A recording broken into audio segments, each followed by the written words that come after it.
আজকের এই ভিডিওতে আমরা অত্যন্ত গুরুত্বপূর্ণ এবং বহুল প্রতীক্ষিত একটি বিষয় নিয়ে A to Z বিস্তারিত আলোচনা করেছি। প্রিয় সরকারি চাকুরিজীবী ভাই ও বোনেরা, আজকের সকালের আপডেট নিউজে আপনাদের স্বাগত।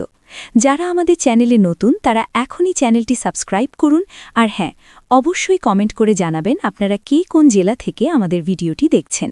তবে চলুন কথা না বাড়িয়ে আজকের সর্বশেষ সংবাদটি জেনে নিন। আপনারা যারা দীর্ঘদিন ধরে জানতে চাচ্ছেন কেন এবং ঠিক কোন কারণে সরকারি কর্মকর্তা ও কর্মচারীদের পে স্কেলের চূড়ান্ত সিদ্ধান্ত আসতে এত বেশি ঝামেলা এবং এত দীর্ঘসূত্রিতা তৈরি হচ্ছে, তাদের জন্য এই ভিডিওটি অত্যন্ত জরুরি। কবে নাগাদ এই নবম পে স্কেলের চূড়ান্ত ঘোষণা আসতে পারে, সরকারের কোষাগারের বর্তমান অবস্থা কী এবং নীতি নির্ধারকরা আসলে কী ভাবছেন, তার পুরো বিষয়টি আমরা আজ আপনাদের সামনে খুলাসা করার চেষ্টা করেছি। যারা শুধুমাত্র চূড়ান্ত সিদ্ধান্তটি জানার জন্য আজকের এই ভিডিওতে ক্লিক করেছেন, তাদের কাছে বিশেষ অনুরোধ থাকবে সম্পূর্ণ ভিডিওটি একদম প্রথম থেকে শেষ পর্যন্ত না টেনে দেখার জন্য, কারণ পুরো পটভূমি না জানলে অর্ধেক তথ্য দিয়ে আপনি আসল পরিস্থিতিটি কখনোই পরিষ্কারভাবে বুঝতে পারবেন না। আমরা সবাই খুব ভালোভাবে জানি যে গত 11 বছর ধরে দেশে নতুন কোনো জাতীয় পে স্কেল ঘোষণা করা হয়নি। নিয়ম অনুযায়ী প্রতি 5 বছর পরপর সরকারি চাকুরিজীবীদের জন্য নতুন বেতন স্কেল দেওয়ার কথা থাকলেও তা বাস্তবায়িত হয়নি। বিগত আওয়ামী লীগ সরকারের আমল থেকে শুরু করে 5ই অগস্টের ছাত্র জনতার গণ অভ্যুত্থানের পর গঠিত অন্তর্বর্তীকালীন সরকার এবং বর্তমানে নির্বাচিত নতুন বিএনপি সরকার পর্যন্ত বেশ কয়েকটি বড় রাজনৈতিক পট পরিবর্তন আমরা দেখেছি। সরকার পরিবর্তন হলেও এখন পর্যন্ত সরকারি কর্মচারীদের পে স্কেল নিয়ে চূড়ান্ত এবং কার্যকর কোনো গেজেট প্রকাশ হয়নি। শিক্ষক সমিতির নেতৃবৃন্দ থেকে শুরু করে বিভিন্ন দপ্তরের সাধারণ কর্মচারীরা প্রতিনিয়ত বিভিন্ন স্মারকলিপি প্রদান করছেন, সভা সমাবেশ করছেন এবং নানামুখী কর্মসূচি পালন করছেন। কিন্তু এত কিছুর পরও কেন পে স্কেল আটকে আছে, সেটি নিয়েই আমাদের আজকের এই গভীর বিশ্লেষণ। প্রথমেই আমাদের ফিরে তাকাতে হবে বিগত অন্তর্বর্তীকালীন সরকারের মেয়াদের দিকে।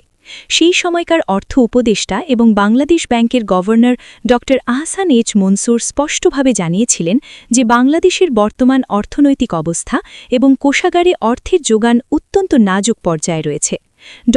মোহাম্মদ ইউনুসের নেতৃত্বাধীন সেই সরকার দেশের ব্যাংকগুলোর তারল্য সংকট এবং বিগত সরকারের রেখে যাওয়া বিশাল অর্থনৈতিক ঘাটতি নিয়ে বারবার তাদের ব্রিফিংয়ে বিস্তারিত আলোচনা করেছিল। আপনারা হয়তো আমাদের চ্যানেলের আগের ভিডিওগুলোতে সেই ব্রিফিংগুলোর খবর দেখেছেন। যদি না দেখে থাকেন তবে সময় করে আমাদের চ্যানেলে ঘুরে আসার আমন্ত্রণ রইল। সেই সময়কার নীতি নির্ধারকরা অত্যন্ত পরিষ্কার করে দিয়েছিলেন যে 2025 এবং 2026 সালের যে রানিং অর্থবছর, সেই অর্থবছরের বাজেটে এত বিপুল সংখ্যক সরকারি কর্মকর্তা ও কর্মচারীর জন্য নতুন পে স্কেল বাস্তবায়ন করার মতো পর্যাপ্ত অর্থের সংস্থান রাষ্ট্রের কোষাগারে একেবারেই নেই। অর্থনৈতিক এই চরম সংকটের কথা জানার পরও জীবনযাত্রার লাগামহীন ব্যয়বৃদ্ধির কারণে বাধ্য হয়ে সরকারি কর্মচারী এবং শিক্ষক সমাজ রাস্তায় নেমেছেন। আমরা দেখেছি আপনারা বিভিন্ন সময় রাষ্ট্রীয় অতিথি ভবন, যমুনা ঘেরাওয়ের মতো বড় কর্মসূচি পালন করেছেন, জাতীয় প্রেস ক্লাবের সামনে দিনের পর দিন অবস্থান নিয়েছেন এবং সারা দেশের প্রতিটি জেলা এবং উপজেলা পর্যায়ে প্রশাসকদের কাছে স্মারকলিপি দিয়েছেন। আপনাদের এই তীব্র আন্দোলন এবং ন্যায্য দাবি আদায়ের যে আপ্রাণ চেষ্টা, সেটি সরকারের সর্বোচ্চ মহলের নজরে এসেছে। কিন্তু সরকারের একটি নেতিবাচক বা নিরুপায় দিকও আমাদের বুঝতে হবে, আর সেটি হল অর্থের যোগান। সরকারের আয়ের প্রধান উৎস হল রাজস্ব আদায়।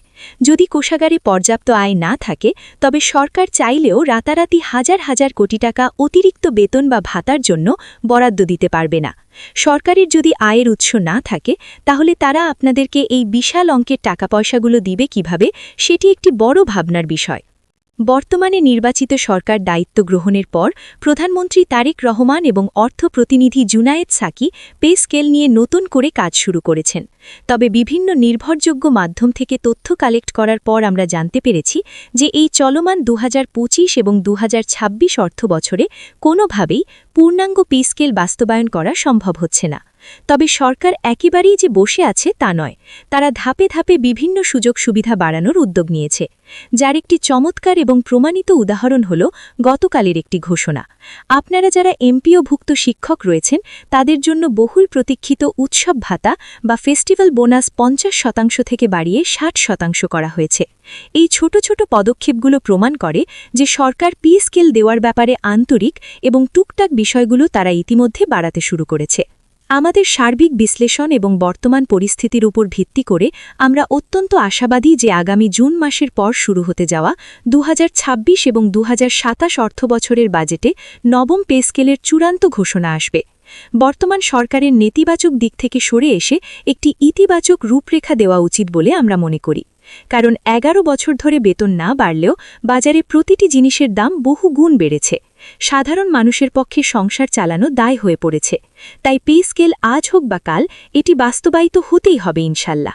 আমরা আশা করি আগামী অর্থবছরের শুরুতেই আপনারা আপনাদের কাঙ্ক্ষিত পে স্কেলের সুখবরটি পেয়ে যাবেন। আমি আশা করি আজকের এই দীর্ঘ আলোচনার মাধ্যমে আপনারা টোটাল বিষয়টি বুঝতে পেরেছেন যে কেন আসলে পে স্কেল বাস্তবায়নের পথে এত বড় বাধা তৈরি হয়েছে এবং এর সমাধান কবে নাগাদ হতে পারে, কেন একটু বেশি সময় লাগছে এবং সরকারের প্রস্তুতি ঠিক কতটুকু সেটি আমরা অত্যন্ত সহজ ভাষায় আপনাদের সামনে তুলে ধরার চেষ্টা করেছি।